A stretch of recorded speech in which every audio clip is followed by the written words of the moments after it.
Hello friends, welcome to my channel. So अगर आप कर रहे हैं उत्तराखंड LT इंग्लिश 2024 की तैयारी और अगर आपको करना है क्वालिफाई ये एग्ज़ाम, तो बिना देर किए सब्सक्राइब करिए इस चैनल को और शेयर कीजिए अपने फ्रेंड्स के साथ में, क्योंकि इस चैनल पर आपको मिलती है इंग्लिश से रिलेटेड जितने भी टीचिंग एग्ज़ाम्स हैं उनकी तैयारी करने के लिए खूब सारा कंटेंट। सो फ्रेंड्स, इसी के साथ मैं आपके साथ शेयर कर रही हूँ अपनी mail ID। Already about section में आप जाएंगे तो आपको मिल जाएगी, और टेलीग्राम लिंक कुछ लोगों को नहीं मिलता है, इसलिए मैं फिर से यहाँ पर एक बार शेयर कर दे रही हूँ, क्योंकि यहाँ पर आप मेल कर सकते हैं मुझे, अपनी प्रॉब्लम्स आप मेल के थ्रू भेज सकते हैं, और टेलीग्राम लिंक पे आपको इन क्लासेस का लिंक मिल जाएगा, और भी कई इंपॉर्टेंट PDFs और नोट्स जो हैं वो आपको टेलीग्राम चैनल पे मिल जाएंगे। तो फ्रेंड्स, यहाँ पर वीडियो शुरू करने से पहले एक ज़रूरी इन्फॉर्मेशन है उन स्टूडेंट्स के लिए जिन्हें वीडियोस नहीं मिल पा रहे हैं। आप यहाँ चैनल पे जाएं और चैनल पे वीडियोस में जाएंगे तो आपको डायरेक्टली सभी वीडियोस जो मैं बनाती हूँ वो मिल जाएंगे। इसके सिवा आप टेलीग्राम ज्वाइन कर सकते हैं, और अगर आपको पूरा कोर्स चाहिए तो आप यहाँ पर प्लेलिस्ट में जाएँ। प्लेलिस्ट में मैंने सभी यूनिट्स के हिसाब से प्लेलिस्ट बनाई है, जिनमें कुछ कुछ वीडियोस ऐड कर दिए हैं और कुछ कुछ मैं लगातार ऐड कर रही हूँ। सो दोनों कोर्सेज यहाँ पर अवेलेबल हैं। डिटेल्ड कोर्स भी है आपका यूनिट वाइज, और MCQ कोर्स भी चल रहा है। सो जहाँ पर आपको दिखेगा UKLT English MCQ course unit 3, तो यहाँ पर आपको यूनिट 3 के वीडियोज़ मिल जाएंगे, और जहाँ आपको दिख रहा है डिटेल्ड कोर्स तो वहाँ पर आपको डिटेल्ड वीडियोज़ मिलेंगे। फॉर एग्जाम्पल जैसे मैं दिखाती हूँ, यहाँ पर आपको UKLT English detailed course 2024 unit 4 लिखा हुआ है। इसमें 5 वीडियोस ऐड कर रखे हैं, तो इसे आप ओपन करेंगे तो इसमें आपको 5 वीडियोस मिल जाएंगे। Renaissance, metaphysical poets, neo classical, romanticism और मॉडर्निज्म पे। सो इस तरीके से इसमें और वीडियोस ऐड मैं करते रहूँगी, तो आप लोग देख सकते हैं। और अगर आप MCQ कोर्स देखेंगे सेम यूनिट का, यहाँ पर इसी के नीचे है यूनिट 3 का MCQ कोर्स 2024, तो इससे आप क्लिक करेंगे तो यहाँ पर आपको MCQ कोर्स देखने को मिलेगा। तो जैसे कोई से क्लिक करके दिखा रही हूँ मैं, यहाँ आपको MCQ वाले वीडियो मिल जाएंगे, और ये मैं ऐड करते जा रही हूँ। तो आप लोग डायरेक्टली प्लेलिस्ट पे जाकर सर्च करके सभी यूनिट्स जितनी बन चुकी हैं अभी तक उन्हें देख सकते हैं, रिवाइज कर सकते हैं। बाकी मैं ऐड करते जा रही हूँ। सो फ्रेंड्स, इसी के साथ शुरू करते हैं आज का वीडियो। आज की वीडियो का पहला क्वेश्चन है, metre in poetry means. Poetry में मीटर का क्या मतलब होता है? ऑप्शंस हैं stressed syllables, unstressed syllables, a pattern of stressed and unstressed syllables और rhyme। सो यहाँ पे करेक्ट आंसर क्या होगा? Option C, a pattern of stressed and unstressed syllables। अब syllable क्या होता है?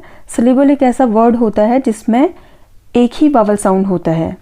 इसके बाद नेक्स्ट क्वेश्चन है, O wild west wind is an example of. So यहाँ पर ओ वाइल्ड वेस्ट विंड किसका एग्जाम्पल है? फिगर ऑफ स्पीच में पूछा है आपको। पर्सोनिफिकेशन, सिमिली, ऑक्सीमोरोन और एपस्ट्रफी। सो यहाँ पे करेक्ट आंसर क्या होगा? ऑप्शन D, एपस्ट्रफी, क्योंकि यहाँ पर संबोधन है किसे? वाइल्ड वेस्ट विंड को। इसके बाद नेक्स्ट क्वेश्चन है, nor cast one longing lingering look behind. So the repetition of L sound is called. So यहाँ पर आप देख सकते हैं लॉन्गिंग, लिंगरिंग, लुक बिहाइंड, यानी कि बार बार L साउंड रिपीट हो रहा है। इसे हम कौन सी फिगर ऑफ स्पीच कहते हैं? ऑप्शंस है अल्यूजन, पर्सोनिफिकेशन, एलिटरेशन और मेटाफर। सो यहाँ पे करेक्ट आंसर क्या होगा? Option C, alliteration. So alliteration जब रिपीटेशन होता है कॉन्सोनेंट साउंड का, और इसका अपोजिट होता है एजोनेंस। एजोनेंस किसका रिपीटेशन होता है? एजोनेंस होता है वावल साउंड का रिपीटेशन। इसके बाद नेक्स्ट क्वेश्चन है, एन ऑक्सीमोरोन। एन ऑक्सीमोरोन क्या होता है? A pair of contradictory words in order to express new और कॉम्प्लेक्स मीनिंग्स। सो यहाँ पर आप देख सकते हैं ऑप्शन A में ही आपको अपना आंसर मिल जाता है, क्योंकि ऑक्सीमोरोन क्या होता है?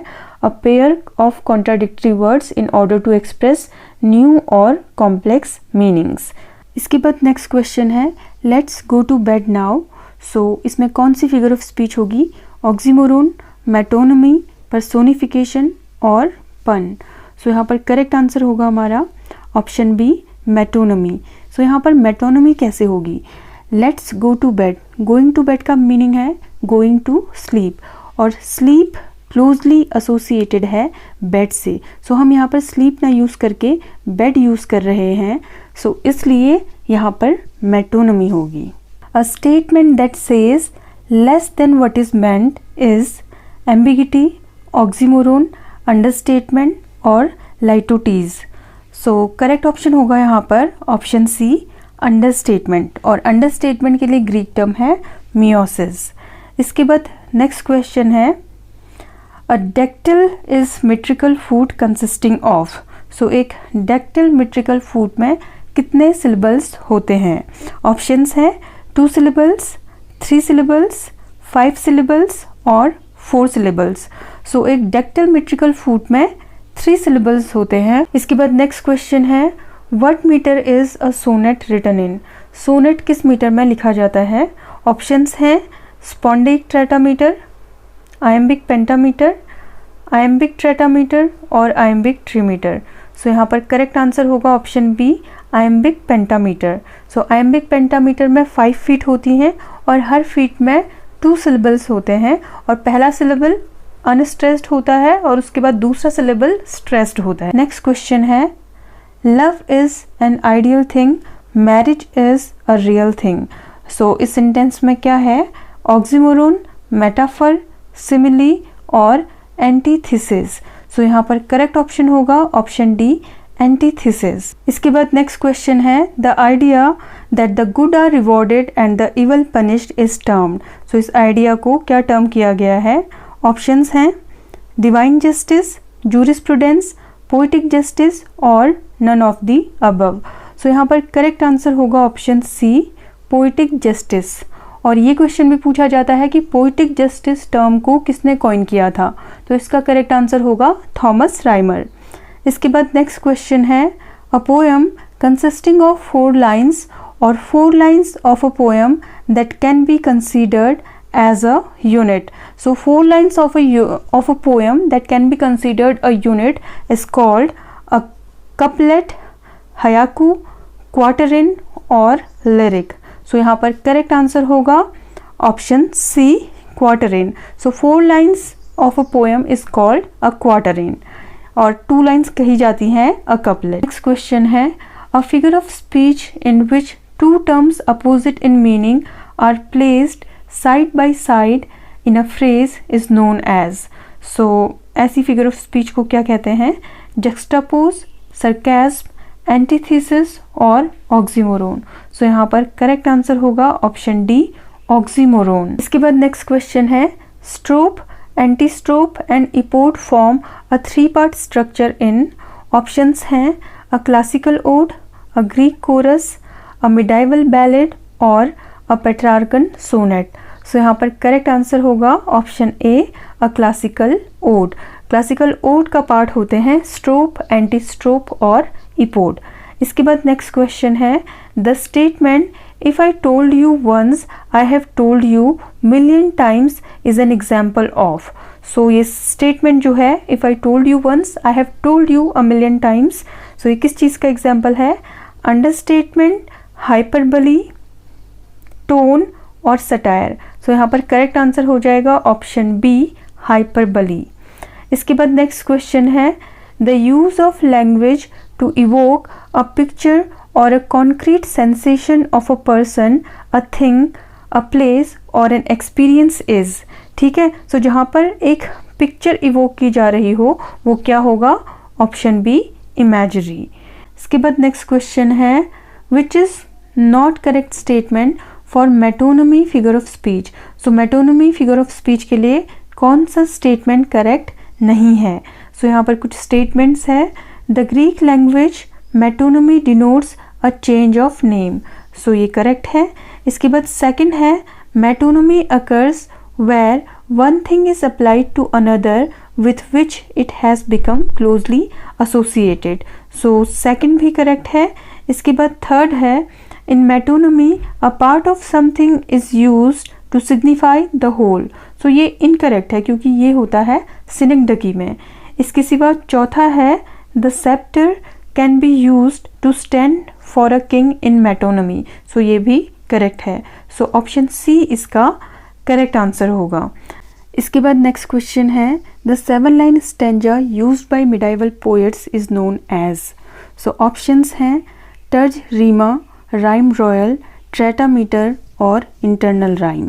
सो यहाँ पर करेक्ट ऑप्शन होगा राइम रॉयल, क्योंकि 7-line स्टैंजा को हम क्या कहते हैं, राइम रॉयल, और इसके इन्वेंटर थे जॉफ्री चौसर। इसके बाद नेक्स्ट क्वेश्चन है the father of our country and the great emancipator are examples of. So यहाँ पर आप दोनों देखेंगे तो दोनों क्या लग रहे हैं आपको, एडजेक्टिव्स लग रहे हैं। सो इनमें से किसे हम एडजेक्टिव कहते हैं, एनालॉजी, एपिथेट, एलेगरी और फॉइल। सो हम एडजेक्टिव कहते हैं एपिथेट को। सो यहाँ पर करेक्ट ऑप्शन होगा ऑप्शन बी। इसके बाद नेक्स्ट क्वेश्चन है metonymy is used in which of the following sentences from Macbeth. So यहाँ पर मैकबेथ से 4 सेंटेंसेस दिए गए हैं, इनमें से किस में मेटोनिमी का यूज़ हुआ है ये पूछा है। तो 4 सेंटेंसेस हैं and yet wouldst wrongly win, I drink to the general joy o' the whole table, so foul and fair a day I have not seen, is he dispatched. So metonymy क्या होती है, metonymy में हम किसी चीज़ को उसके direct name से ना बुलाकर उसी से एसोसिएटेड, क्लोजली एसोसिएटेड किसी चीज़ का नेम ले लेते हैं। जैसे कि हम अमेरिका के प्रेसिडेंट के लिए द वाइट हाउस कह दें तो द वाइट हाउस क्या हो जाएगा, अपने आप में मेटोनिमी हो जाएगा। सो यहाँ पर भी करेक्ट आंसर होगा option B, I drink to the general joy o' the whole table. So यहाँ पर मैकबेथ ने जिनको भी डिनर के लिए बुलाया है, तो जो भी लोग टेबल के आसपास बैठे हैं, यानी कि सारे थेन्स जिन्हें उसने डिनर के लिए बुलाया होता है, उन सब के लिए वो ओ द होल टेबल का यूज़ कर रहा है। He is saying I drink to the general joy, कि मैं तुम सबके जॉय के लिए पी रहा हूँ। O' the whole table, whole table stands for all those who are sitting around the whole table. So इसलिए यहाँ पे मेटोनिमी ऑप्शन बी में होती है। इसके बाद नेक्स्ट क्वेश्चन है which is not a part of the structure of the classical ode। so classical ode का पार्ट कौन सा नहीं है यहाँ पर। so ऑप्शंस हैं स्ट्रोप, एंटीस्ट्रोप, एक्लॉग्स और इपोड। so यहाँ पर ये तीनों ही जो हैं स्ट्रोप, एंटीस्ट्रोप और इपोड क्लासिकल ओड का पार्ट होते हैं, और इक्लॉग जो होता है वो क्लासिकल ओड का पार्ट नहीं होता है। इक्लॉग अपने आप में एक पोएम होती है जो कि पेस्टोरल टाइप की पोएम होती है, और इसी को हम ब्यूकॉलिक भी कहते हैं। इसके बाद नेक्स्ट क्वेश्चन है a deafening silence is an example of which literary device. So deafening silence अपने आप में अपोजिट है, विरोधाभास है, तो यहाँ पर करेक्ट आंसर क्या होगा, ऑक्सीमोरोन। ऐसा कोई साइलेंस नहीं होता है जो इंसान को डीफ कर दे, यानी कि दो अपोजिट आइडियाज़ जो हैं वो एक साथ हैं, तो इसलिए यहाँ पर करेक्ट फिगर ऑफ स्पीच या लिटरेरी डिवाइस होगी ऑक्सीमोरोन। इसके बाद नेक्स्ट क्वेश्चन है the device by means of which the truth is veiled in the form of a sarcasm by implying the opposite to what is really stated is called. So ऐसी device जिसमें truth को छुपाकर उसे sarcasm के form में present किया जाता है बाय इम्प्लाइंग द अपोजिट, जिसमें हम कह तो कुछ रहे होते हैं बट मतलब क्या होता है उसका एग्जैक्टली अपोजिट, तो वो क्या होती है या वो कौन सी डिवाइस होती है। ऑप्शन है सटायर, आयरनी, हाइपरबली और एलेगरी। सो करेक्ट आंसर क्या होगा हमारा, ऑप्शन बी आयरनी। सो जिसमें हम एक स्टेटमेंट कह रहे होते हैं in the form of sarcasm, but हमारा मीनिंग जो होता है वो बिल्कुल उस स्टेटमेंट का उल्टा होता है, तो वो क्या होता है, आयरनी। इसके बाद नेक्स्ट क्वेश्चन है the figure of speech involving a direct address either an absent person और to a personified inanimate objects called. So एक ऐसी फिगर ऑफ स्पीच जिसमें हम किसी एब्सेंट पर्सन को एड्रेस कर रहे होते हैं या इनएनिमेट पर्सोनिफाइड ऑब्जेक्ट को एड्रेस कर रहे होते हैं, उसे क्या कहते हैं। ऑप्शंस हैं पर्सोनिफिकेशन, एपस्ट्रफी, ऑक्सीमोरोन और ओनामोटापिया। सो यहाँ पे करेक्ट आंसर हो जाएगा ऑप्शन बी एपस्ट्रफी। एपस्ट्रफी में हम किसी एब्सेंट पर्सन को एड्रेस कर रहे होते हैं या फिर किसी पर्सोनिफाइड ऑब्जेक्ट को एड्रेस कर रहे होते हैं। बाकी पर्सोनिफिकेशन में हम नॉन लिविंग थिंग्स या नेचुरल ऑब्जेक्ट्स को पर्सोनिफाई कर देते हैं। ऑक्सीमोरोन में हम दो अपोजिट आइडियाज़ को एक साथ रख देते हैं, और ओनामोटापिया एक तरीके से साउंड फिगर ऑफ स्पीच है जो साउंड्स को रिप्रेजेंट करती है। इसके बाद नेक्स्ट क्वेश्चन है अ प्लीजिंग और tuneful arrangement of accented and unaccented syllables is called. So accented और अनएक्सेंटेड सिलेबल्स को एक साथ एक ट्यूनफुल अरेंजमेंट में क्या कहते हैं? ऑप्शंस हैं राइम, रिदम, एलिटरेशन और assonance. So alliteration and assonance एक दूसरे के अपोजिट हैं एक तरीके से, और यहाँ पर करेक्ट आंसर क्या होगा? रिदम। इसके बाद नेक्स्ट क्वेश्चन है onomatopoeia is defined as. So onomatopoeia अभी थोड़ी देर पहले मैंने बताया था, a figure of speech where such words are used whose sound imitates the action meant or sense intended, यानी कि इसमें साउंड को इमिटेट किया जाता है। इसके बाद नेक्स्ट क्वेश्चन है हाइपरबली इज। हाइपरबली क्या होती है? ऑप्शंस हैं a comical misuse of a word in mistake for one sounding similar, a figure of speech in which statements are exaggerated और एक्स्ट्रावेगेंट। सो हमें यहाँ पर आंसर मिल गया अपना, a figure of speech in which statements are exaggerated और extravagant. So extravagant और exaggerated statements को हम क्या कहते हैं? हाइपरबली कहते हैं। इसके बाद नेक्स्ट क्वेश्चन है which of the given features is not attributed to lyric poetry. So इनमें से कौन सा फीचर जो है वो लिरिक पोइट्री में नहीं पाया जाता है? ऑप्शंस हैं it is an expression of the poet's personal feeling hence subjective. So ये लिरिक पोइट्री का हिस्सा है। It is spontaneous, so sincere and effortless, ये भी लिरिक पोइट्री का हिस्सा है। इसके बाद है it is bombastic in language. So ये लिरिक पोइट्री का हिस्सा नहीं है, लिरिक पोइट्री बम्बास्टिक नहीं होती है लैंग्वेज में। It has music and melody, और ये भी लिरिक पोइट्री का हिस्सा है। So option C will be the correct answer. इसके बाद नेक्स्ट क्वेश्चन है which is are incorrect statements for understatement figure of speech. So understatement figure of speech के लिए इनकरेक्ट स्टेटमेंट्स कौन कौन से हैं? सो पहला है for understatement the Greek term is meiosis. So ये करेक्ट है। इसके बाद नेक्स्ट है it does not represent something as very much less in magnitude than it really is. So ये इनकरेक्ट होगा क्योंकि अंडरस्टेटमेंट में किसी चीज़ को लेस इन मैग्नीट्यूड ही दिखाया जाता है। इसके बाद नेक्स्ट है the Wordsworthian light and never lifted up a single stone is example of it. So this is correct. और इसके बाद है it is also use to assert an affirmative by negating its contrary. So ये भी incorrect होगा क्योंकि ये दूसरी लाइटिट्यूड्स करके एक फिगर ऑफ स्पीच होती है उसमें होता है। सो यहाँ पर करेक्ट ऑप्शंस होंगे option A, second and fourth. Find out the figure of speech in he received a मॉर्टल wound. So he received a मॉर्टल wound में कौन सी फिगर ऑफ स्पीच है? सिनिक्टकी, ट्रांसफर्ड एपिथेट, मेटोनिमी और लाइटिट्यूड्स। सो लाइटिट्यूड्स मैंने आपको भी बताया जिसमें एक अफर्मेटिव को कहा जाता है by negating its contrary. Metonymy मैंने आपको भी थोड़ी देर पहले बताया था। और सिनिक्टकी होता है जिसमें पार्ट रिप्रेजेंट करता है होल को या होल रिप्रेजेंट करता है पार्ट को। सो यहाँ पर करेक्ट जो फिगर ऑफ स्पीच है वो है transferred epithet in mortal wound. इसके बाद नेक्स्ट क्वेश्चन है if in a ballad a line of stanza is repeated but with an addition that advances the story it is called.